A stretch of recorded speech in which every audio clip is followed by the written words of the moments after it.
คือจีพลายโกมันนึกกรุบนี้ประหารจีนเคยแท้เกนึงยกพลายโกนี้ตึงหยอดถูจิขน้องจีนำปันใต้สตรีลุกนี้กำปงแต่จะยืมปราพลายโกสลายจังจีอัมบอให้กำหนดมือนี้คือจีการกัดล้างระบอบมาจากอาชีพกรรมไก่มีโดยเดลุกเนี่ยบันเคยโกตระบานประเลยกแต่สัตว์ขนมบรรทบมอกกิกจับดาวระเวย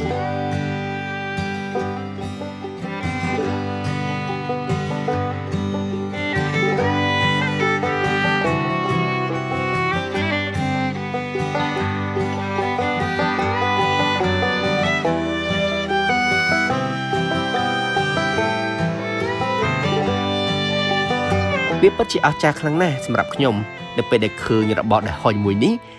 អាចរវៃទៅជាអំបោះបែបនេះ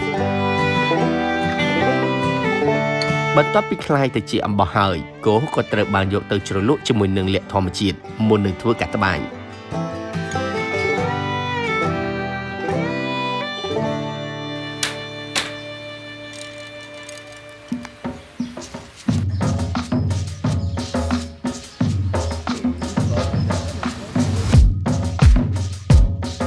នេះគឺជាសកម្មភាពត្បាញអំបោះគោដែលមានផ្ទៃធ្វើអំពីអំបោះឫស្សីនិងអំបោះសូត្រ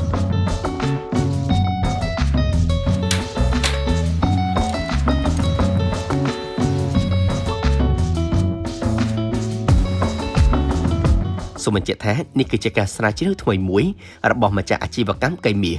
ហើយលោកស្រីជឿជាក់ថាការរកឃើញថ្មីនៃអំបោះគោនេះគឺនឹងផ្ដល់ឱកាសការងារជាច្រើនដល់ស្ត្រីតាមរយៈការនាំចេញក្រណាត់ធម្មជាតិមួយនេះទៅកាន់ពិភពលោកឲ្យបានស្គាល់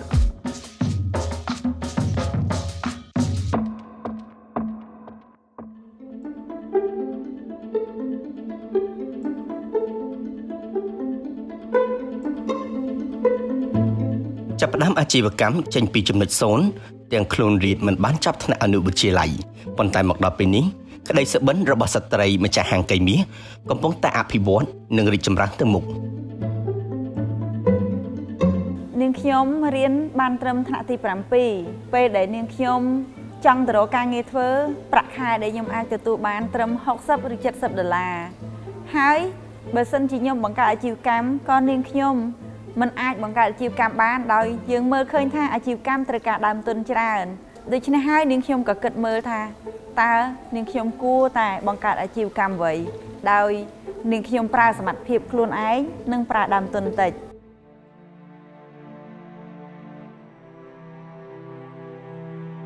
គ្មានជំនាញនិងខ្វះដើមទុនប៉ុន្តែការតស៊ូពុះពៀដោយគាត់បានខំតតាំងនឹងវាសនាព្រមទាំងតវ៉ានៃព្រហ្មលិខិតនាងខ្ញុំក៏អង្គុយគិតមើលទៅថាទោះបីយើងមិនបានរៀនច្រើនយ៉ាងណាក៏យើងនៅមានបញ្ញាដែលយើងអាចធ្វើការបង្កើតអាជីវកម្មបានដោយសារយើងមើលឃើញមានស្ត្រីបងផ្សេងទៀតដែលគាត់បានបង្កើតអាជីវកម្មគាត់ទទួលបានជោគជ័យដូច្នេះនាងខ្ញុំក៏បានគិតឃើញថាបើសិនជានាងខ្ញុំបង្កើតអាជីវកម្មណាដែលអាចជួយស្ត្រីច្រើនចាអញ្ចឹងក៏នាងខ្ញុំបានទៅខេត្តតាកែវទៅមើលអ្នកតម្បាញនៅខេត្តតាកែវហើយក៏បានចំណាយដើមទុន$500ដើម្បីចាប់ផ្ដើម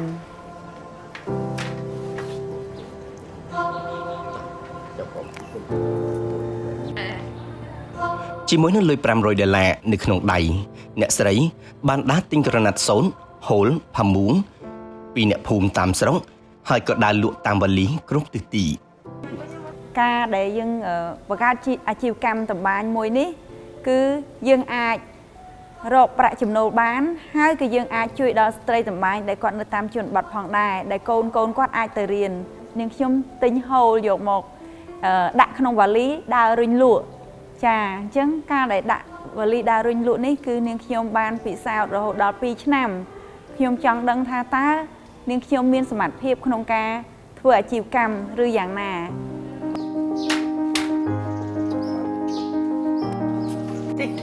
ចឹងហើយសាទយ៉ាងដែរ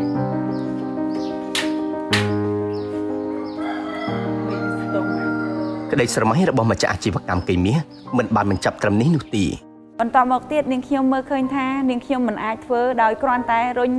លក់ប៉ុណ្ណឹងទេនាងខ្ញុំត្រូវតែមានចំណេះមានជំនាញថែមទៀត